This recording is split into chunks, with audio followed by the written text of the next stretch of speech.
అంటే అది మిథున్ రెడ్డి వరకు ఉంటుందా? ఒకవేళ ఆ ట్రాన్సాక్షన్ నిజమైతే ఆల్రెడీ మిథున్ రెడ్డి రిమాండ్ లో ఉన్నారు, ఆయన మీద ఇంకా జైలు శిక్ష విధించడానికి దానికి అవుతుందా? అది జగన్ కి లింక్ ఎలా అవుతుంది? జగన్ దగ్గరికి తీసుకురావడానికి ఎలా అనేది ప్రయత్నిస్తున్నారు, నానా విధాలుగా ప్రయత్నిస్తున్నారు. మిథున్ రెడ్డి కోసం కాదు అది.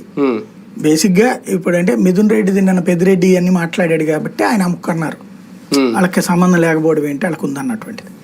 అందుకోసం పెద్దిరెడ్డిని కూడా ఇరికేస్తారు ఇందులో. ఆయన కూడా ఏముంది, పిఎల్ఆర్ ఈయనే చూస్తున్నాడు మిథున్ రెడ్డి. అంటే ఫ్యామిలీ ప్రాజెక్ట్ అనేది అంటున్నారు కదా, ఏదో తీసుకోవాలి, దాంట్లో ఎవరు నడుపుతున్నారు అన్నటువంటిది అంతవరకే వస్తుంది అనమాట. సీరియస్ గా ఉంది అనడానికి లోకేష్ గారు రంగంలో దిగడమా, నిన్న మాట్లాడడమా? ఇది జగన్ అరెస్ట్ అవుతారు ఇంక రేపు. సింగపూర్ నిన్న పొద్దున సోషల్ మీడియాలో ప్రొజెక్ట్ అయింది. చంద్రబాబు గారు సింగపూర్ నుంచి వచ్చాక ఆయన పవర్ పాయింట్ ప్రెజెంటేషన్ ఇస్తుంటారు, అట్లాగేదో ప్రిపేర్ చేశారని చెప్పారు.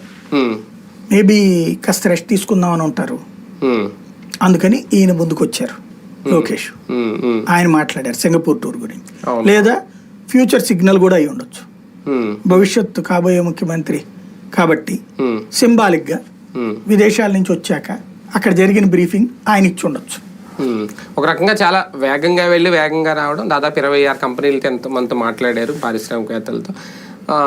మన దగ్గర ఏమేమి ఉన్నాయి, కంపెనీలు పెట్టుకోవడానికి ఎలాంటి సౌలభ్యాలు ఉన్నాయి, ఎలాంటి సౌకర్యాలు ఉన్నాయి, సక్సెస్ చేసుకుని వచ్చారని అనుకోవాలా? సింగపూర్ టూర్ని మనకి ఎంతవరకు రేపొద్దున్న ప్రయోజనం? ఆంధ్రాలో సమస్యల్లో ఒక్కటే, పెట్టుబడులు వచ్చేసినాయి అని చెప్పడానికి నమ్మడానికి ఏమీ లేదు. అంటే ఎంఓయూలు అయితే కుదుర్చుకుంటున్నారు. ఎంఓయూలు కూడా కాదు ఇవి, వాళ్ళు చెప్పారట అంతే. వాళ్ళు చెప్పారంతే. ఇప్పుడు 45,000 కోట్ల రూపాయల దాకా పెట్టుబడులు పెడతామని హామీ ఇచ్చారు వాళ్ళు. మన ఆంధ్రజ్యోతి రాసింది 3 కీలక ఒప్పందాలు జరిగిపోయినాయి ఆయన అక్కడ ఉండగానే, సింగపూర్ లో ఉండగానే. ఆ ఎంఓయూలు ఇంతకుముందు 20 లక్షల కోట్లకి చేసుకున్నారు కదా, దానివల్ల 8 లక్షల మంది ఉద్యోగాలు. అదే జ్యోతి ఇంకొకటి కూడా రాసింది, గత 10 సంవత్సరాలు